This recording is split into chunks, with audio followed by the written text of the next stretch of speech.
a hablar un poquito de cada una. Cuando hablamos de emociones, las emociones vienen del latín movimiento, significan movimiento y se definen como esa variación del estado de ánimo que es intensa y pasajera y que va acompañada de cierta conmoción somática. Es un fenómeno psicofisiológico y la reconocemos por ese fenómeno vegetativo que las acompaña. Es decir, las emociones son, digamos, como esa reacción que nosotros tenemos cuando nos vemos enfrentados a ciertas situaciones de la vida. Y esas, digamos, reacciones vienen acompañadas de unas manifestaciones fisiológicas, como lo son las reacciones vasomotoras, en este caso, pues cuando nos ponemos pálidos o nos ponemos rojos, intestinales, que puede ser, por ejemplo, la diarrea, secretoras, que es la sudoración, que es una de las cosas pues que identificamos más fácilmente cuando nos vemos expuestos como una emoción intensa. A nivel circulatorio, la taquicardia. A nivel respiratorio puede haber una dificultad para respirar y a nivel muscular, espasmos. ¿Qué caracteriza las emociones? Que son breves, ¿sí? Es decir, que son pasajeras, son rápidas, no duran mucho tiempo, son intensas, ¿sí? Es fuerte, las podemos percibir de una manera intensa. Son poco variables de persona a persona. ¿Qué quiere decir? Que la mayoría de las personas las percibimos y las experimentamos de una forma muy similar. Cuando hablamos, por ejemplo, del miedo, pues es común que todos expresemos reacciones similares, como lo es, por ejemplo, sudoración, ese estado como de pánico, de alerta. Tiene un acompañamiento de fenómenos fisiológicos y psicológicos y nos permiten adaptarnos ante demandas ambientales.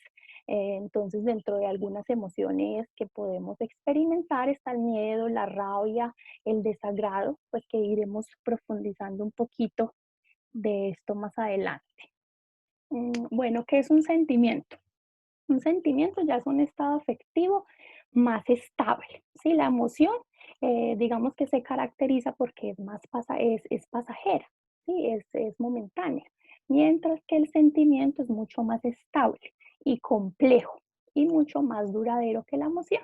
La emoción es intensa y pasa mucho más rápido, mientras que el sentimiento es algo que dura un poco más y tiene una función adaptativa reguladora. Digamos que muchas veces nos referimos a esas emociones o a esos sentimientos de una manera similar, pero resulta que son diferentes, ¿cierto? Las emociones, como lo decía ahorita, pues pasan más rápido. Por ejemplo, en cuanto a los sentimientos, podemos hablar de amor, podemos hablar, por ejemplo, de odio. Acá podemos poner un ejemplo y es que las parejas, por ejemplo, cuando se están conociendo o yo siento cierta atracción o gusto por alguien, es común sentirme emocionado, la gente lo describe como maripositas en el estómago, puede haber sudoración o puede haber taquicardia. Mientras que cuando ya, digamos que esa emoción va pasando a un sentimiento, esas cosas ya no se sienten, ¿sí? O nota de una forma tan intensa. Y a veces las personas comienzan a confundir que porque yo ya no siento, digamos, como esa emoción tan intensa, es que la persona ya no me atrae eh, o no me interesa, ¿cierto? Y resulta que no. El cerebro no está en capacidad para, digamos, adaptarse a emociones tan intensas por un tiempo tan prolongado. El cerebro lo interpreta como estrés, ¿sí? Entonces lo que busca es adaptarse y empieza a transformarse en emoción en un sentimiento que ya va acompañado, digamos, de otras características. Ahí me escuchas, que siento que acá como que se me Te perdió. escuchamos Listo, perfectamente. listo. Y el estado de ánimo. ¿Qué es el estado de ánimo? Es una condición Em, es una condición emocional más sostenida en el tiempo y variable en su intensidad. Es decir, que el estado de ánimo puede ser bajo como puede ser intenso y es más subjetivo. ¿Qué quiere decir más subjetivo? Que cada persona lo percibe de una manera diferente y puede describirlo de una manera diferente. Si hablamos del miedo, la mayoría lo podemos describir de una manera muy similar. Si hablamos de otro tipo de emoción, sentimiento, ya un estado de ánimo, puede variar, digamos que en su expresión. No tiene un componente fisiológico claro. Por ejemplo, como en las emociones, que decíamos que puede haber taquicardia, que puede haber sudoración u otro tipo de manifestaciones. Y son más duraderas, los estados de ánimos perduran más en el tiempo. Entonces, acá podemos encontrar que las personas se refieran como estoy enamorado, triste, apenado, aburrido, para referirse pues a la forma en la que se puede estar sintiendo. Cuando hablamos de afecto, hablamos de que ya es esa expresión externa de esas emociones y de ese estado de ánimo. ¿Sí? Es la expresión de esas emociones y de ese estado de ánimo y se originan en el reconocimiento del mismo. Entonces yo ya no solo digo que estoy alegre o me percibo alegre, sino que puedo asociarlo a algo. Estoy alegre porque pronto van a llegar mis vacaciones. El afecto es la exteriorización a través de la expresión facial, corporal, verbal del estado emocional o ánimo. Es decir, que va acompañado de, digamos, de una expresión corporal y cumple un papel principalmente comunicativo. ¿Cierto? La intención es comunicar ese estado emocional en el que yo me encuentro. ¿Qué tipo de emociones existen entonces? Ha habido muchas teorías pues, que pretenden abordar todo el tema de las emociones. Ha habido controversia. Cuando nosotros nos preguntamos sobre las emociones, pues es muy fácil decir, sí, la tristeza, la alegría. Incluso hay una película que a mí me gusta mucho, que es para los niños, que se llama Intensamente, digamos que logra describir como todo esto que tiene que ver con esa parte emocional. Pero cuando vamos a definir qué es esa emoción, ya empieza a haber como, digamos, un dilema y ha habido pues como algunas conclusiones en torno a esto. Desde una teoría biológica y cognitiva, hay 6 emociones básicas. ¿Qué quiere decir básicas? Que son, digamos, elementales y son universales, son compartidas tanto por los animales como por los seres humanos. Y esas emociones son el miedo, la ira, el desagrado o la repugnancia, la tristeza, la alegría y el interés. Cuando nosotros nos vemos frente a una situación de peligro o alarma, en ese momento es normal sentir miedo, porque el cerebro lo que hace es prepararse para reaccionar frente a eso. ¿Sí? Entonces nosotros podemos reaccionar de dos maneras. O es huyendo, ¿sí? Que el miedo nos impulsa a esa conducta de evitación, o es atacando. Y para yo atacar, la emoción que me moviliza ese ataque es la ira. Cuando yo veo la posibilidad de huir al estar frente a un peligro, pues lo que hago es salir corriendo, pero si yo no veo escapatoria, no me queda de otra que enfrentarme y que atacar. El miedo también facilita el aprendizaje. Cuando yo me veo, digamos, frente a una situación que puede ser aversiva, incómoda para mí, pues yo voy a tender a evitarla en el futuro. Entonces, si sé que, por ejemplo, estaba pasando por X lugar y me mordió un perro, pues yo ya digo que por ahí no paso, pues porque es posible que ese perro vuelva a salir. Entonces, lo que hace es que me genera un aprendizaje sobre esos estímulos. El desagrado, la repugnancia, ¿sí? El desagrado, la repugnancia, lo que hace es que nosotros rechacemos lo que hace es que nosotros rechacemos ese estímulo que también puede llegar a ser amenazante o incómodo para nosotros. Eh, lo que hace el desagrado es rechazar, ¿sí? Es rechazar. Entonces, por ejemplo, un olor desagradable, los olores desagradables, como lo es el olor, por ejemplo, a podrido o a cosas dañadas, surgen como manera de protegernos. ¿Por qué? Porque el cerebro lo que asocia es que eso me puede generar un daño. Hay personas que pueden tener alguna alteración que les afecta, por ejemplo, el olfato y no van a percibir qué olores son desagradables y cuáles no. Y pueden, digamos, permanecer en ese lugar y pueden enfermarse, porque lo que hace el olor desagradable es eso, que nosotros lo rechacemos para que no vayamos a enfermar. La tristeza surge frente a ese, digamos, estado de pérdida o de fracaso. Y lo que hace es que motiva a la persona a restaurar el ambiente a un estado anterior. Le permite como movilizarse. Esto me genera un daño, entonces lo que tengo que hacer es cambiarlo por algo que me genere más bienestar. Esas pueden ser consideradas las emociones negativas dentro de estas emociones básicas y existe la alegría y el interés.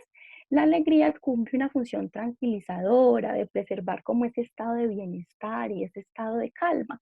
Y el interés motiva actos de exploración, que son muy comunes encontrarlos en los niños. Siempre están investigando, siempre están buscando, siempre están interesados y digamos que el objetivo o la función del interés es que nos ayuda a mejorar el aprendizaje, porque si exploramos y buscamos, pues vamos a aprender.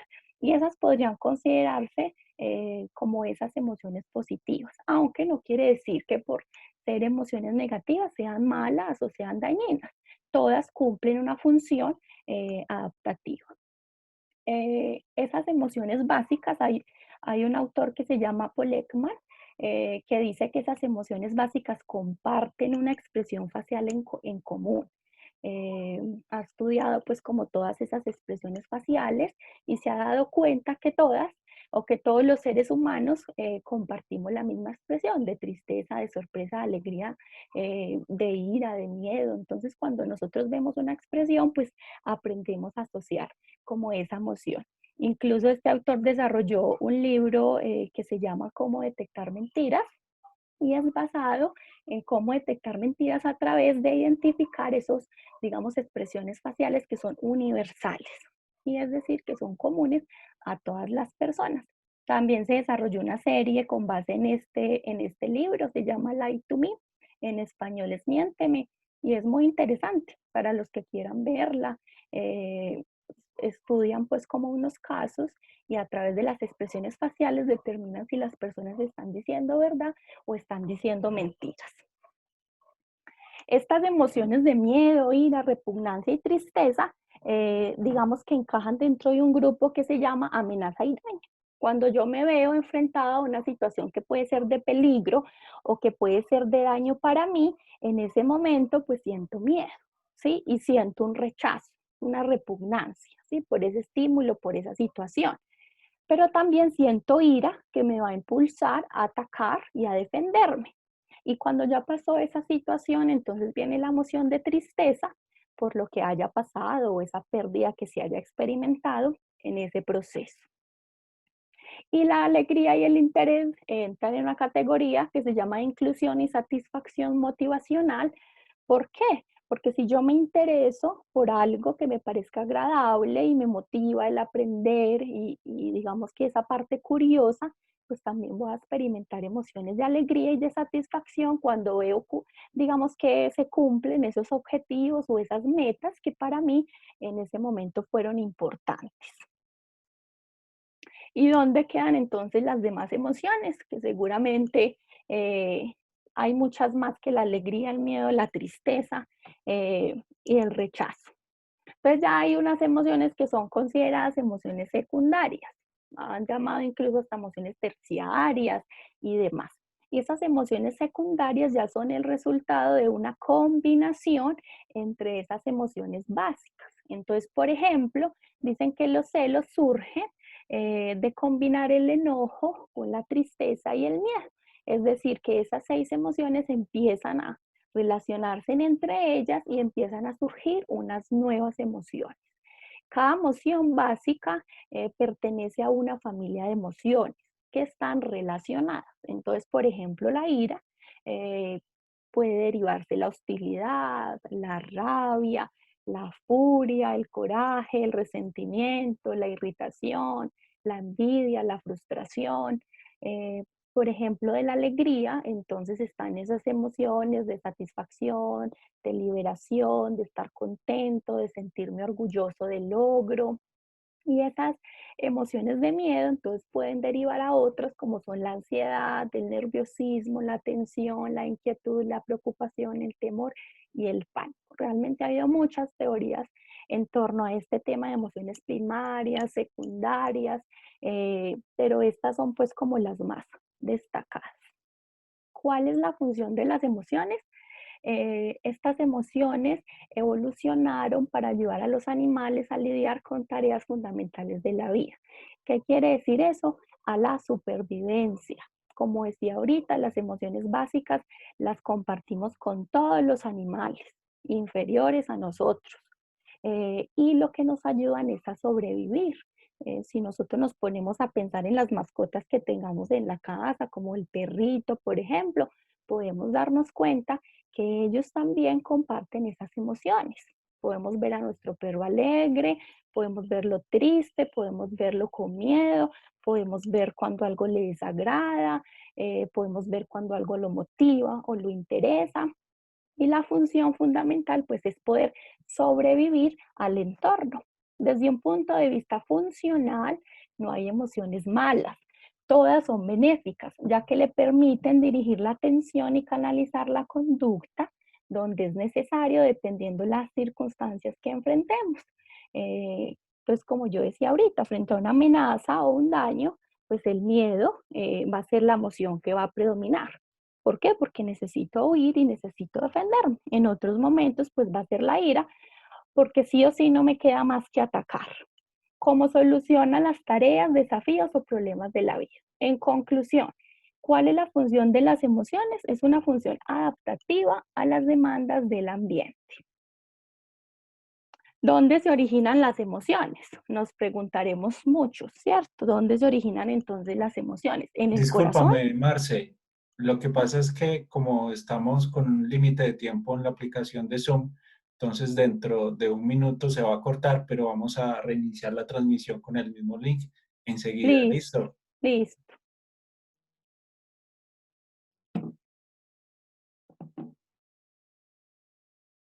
Entonces, sigo mientras se apaga.